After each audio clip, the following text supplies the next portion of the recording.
ஆத்மீய நண்பர்கள் அனைவருக்கும் வணக்கம். அப்போது இந்த சித்தர்கள் மேலே நம்பிக்கை இருக்கிறவங்கள மட்டும் இந்த வீடியோ பாருங்கள். இல்லாதவங்கள ஸ்கிப் பண்ணிவிட்டு போயிடுங்க. ஓகே.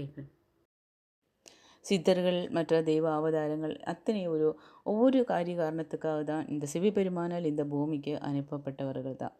அப்போ சித்தர்கள் அனைவரும் சிவனால் உருவாக்கப்பட்டவர்கள். இந்த சித்தர்களை எதுக்கு இந்த பூமிக்கு அனுப்பி இருக்கிறது அப்படின்னு கேட்டால், நம்ம மனிதர்களுடைய கர்ம வினைகளை குறைத்து சிவத்தில் ஐக்கியப்படுத்தணும். அதுக்காக தான். அதாவது இப்போ கஷ்டப்படுற நல்லவங்கள் நிறைய கஷ்டப்படுறாங்க. அப்போ அவங்கள அது எதுக்கு அந்த கஷ்டம் அனுபவிக்கிறதுன்னா அவங்களோட கர்ம வினைகள். அந்த கர்ம வினைகளை குறைத்து சிவனோடு ஐக்கியத்தில் ஐக்கியமாக்கணும் அப்படின்றது தான் இந்த சித்தர்களுடைய எண்ணம். சித்தர்கள் வழிபாடு ஒரு சாதாரண விஷயம் கிடையாது நண்பர்களே.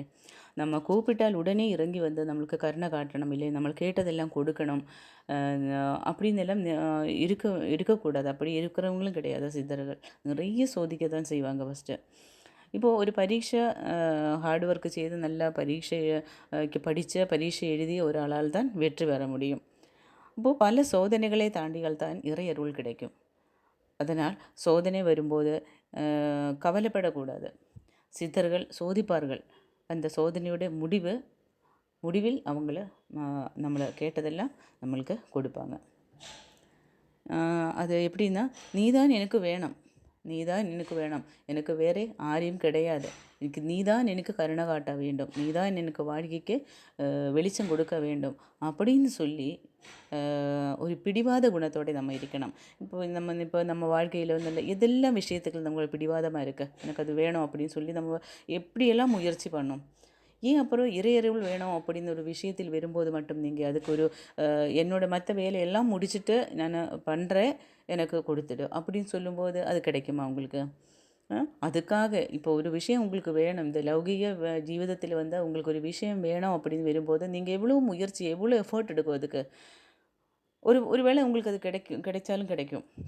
அப்போது அதே எஃபோர்ட் வந்து ஒரு சித்தர்களை அடையணும், ஒரு சித்தர்களை தரிசனம் கிடைக்கணும், கடவுள் அருள் கிடைக்கணும். அப்படி வரும்போது மட்டும் அதுக்காக ஸ்பெண்ட் பண்ணுறதுக்கு யாருக்குமே டைம் இல்லை. எனக்கு டைம் இல்லை அதுக்கு. இல்லை சூழ்நிலைகள் எனக்கு அதை மாதிரி அமைஞ்சிருக்குது. சூழ்நிலைகள் எல்லாம் நம்மளாவே உருவாக்குறது தான்.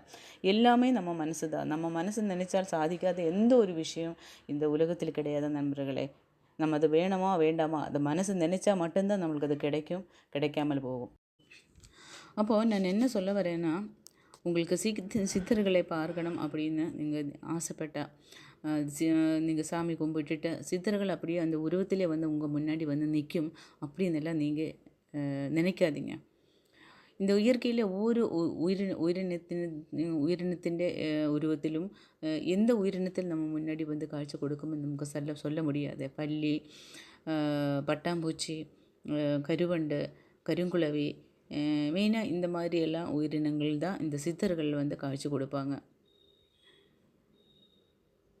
அப்போது நம்ம இந்த சாமி சித்தர்களிட வழிபாடு பண்ணுற டைமில் இந்த ஒரு உயிரினங்களை எல்லாம் நம்ம கண்ணில் படும்போது கண்டிப்பாக நீங்கள் நினச்சிக்கோங்க, அது சித்தர்களுடைய அருள் தான். இல்லைன்னா நம்ம வீட்டுக்குள்ளே இந்த மாதிரி டக்குன்னு இந்த மாதிரி ஒரு உயிரினம் இதுவரைக்கும் வரலை, டக்குன்னு நம்ம வழிபாடு ஆரம்பிக்கும்போது இந்த மாதிரி எல்லாம் நிகழ்வுகள் நம்ம வீட்டில் நடக்குது அப்படின்னு வரும்போது கண்டிப்பாக நம்ம வந்து அந்த ஒரு தரிசனம் நம்மளுக்கு கிடைச்சிருக்குன்னு தான் அதோடைய அர்த்தம். நிறைய பேர் இந்த மாதிரி பட்டாம்பூச்சி இல்லைன்னா பல்லி, கருங்குளவியெல்லாம் வீடியோ எடுத்து போடும்போது நிறைய பேர்த்துக்கு நம்பிக்கை இல்லை அதில். அதனால தான் நான் ஃபஸ்ட்டே சொன்னேன், சித்தர்கள் மேலே நம்பிக்கை இருக்கிறவங்களை மட்டும் இந்த வீடியோ பாருங்கள் அப்படின்னு சொல்லிய விஷயம் அதனால தான். அப்போது நம்ம உங்கள் எண்ணங்களை கட்டுப்படுத்தணும். முதல்ல நம்பிக்கையுடன், உறுதியுடன், எல்லா உயிர்களுடனும் அன்புடனும் கருணையுடனும் இருக்கணும். நல்ல விஷயங்கள் மட்டும் செஞ்சு நம்ம ஆத்மீக பயணத்தை தொடர வேண்டும் நண்பர்களே. அப்போது இந்த சித்தர்களை தரிசனம் பண்ணணும், இல்லைங்க சித்தர்களோட தரிசனம் கிடைக்கணும் அப்படி நினைக்கிறவங்களுக்கு வந்து நான் ஒரு மந்திரம் சொல்கிறேன். இந்த மந்திரம் நீங்கள் வந்து இப்போ ரீசெண்ட் நமக்கு இந்த கிழக்கு சித்தர் ஐயாவோட மந்திரம் நிறைய பேர் ட்ரை பண்ணிகிட்டு இருக்குது. ஆனால் நிறைய பேருக்கு அதுக்கு கிடைக்காம கூட இருக்குது. அப்போது நான் இப்போ சொன்ன அந்த விஷயத்துல எல்லாம் நீங்கள் அடிப்படையில் இருந்துட்டு நீங்கள் மந்திர ஜபம் ஆரம்பிங்க. அப்புறம் நீங்கள் இந்த மந்திர ஜபத்துக்கு முன்னாடி இந்த சித்தர்களுக்கு தரிசனம் தரக்கூடிய ஒரு மந்திரம் இருக்குது. அந்த மந்திரம் நான் இந்த சொல்கிறேன், இந்த கொடுக்குறேன். நீங்கள் அது வந்து பிரம்ம முகூர்த்தத்தில் இல்லைன்னா சாயங்காலம் 6 to 7 மணிக்குள்ளே நீங்கள் இந்த மந்திர ஜபம் பண்ணுங்கள். ஒரு 108 முறை நீங்கள் பண்ணுங்கள். அப்புறம் இந்த மந்திர ஜபம் பண்ணும்போது தயவுசெய்து நீங்கள் வந்து நான்வெஜ் சாப்பிடாதீங்க.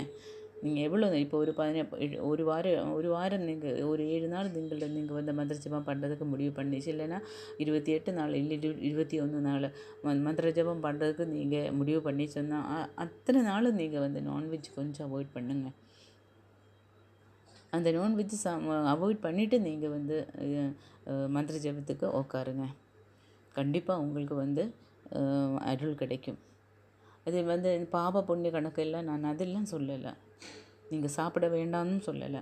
ஆனால் ஒரு கருணையின் அடிப்படையில் இந்த எல்லா எல்லா உயிரினங்களிலும் கடவுள் இருக்குது அப்படின்னு சொல்லும்போது இந்த உயிர்களை கொன்று சாப்பிட்டுட்டு நாம் இதுக்கு மந்திர ஜபத்துக்கு உட்காரணுமா?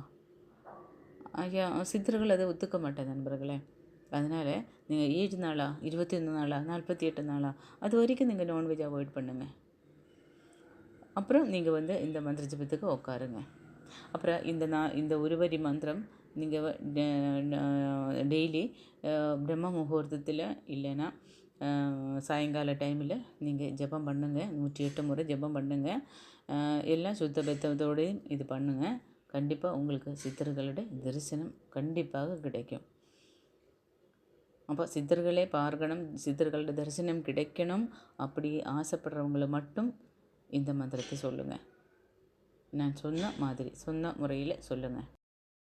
ஓம் சிங் ரங் அங் சிங், ஓம் சிங் ரங் அங் சிங், ஓம்.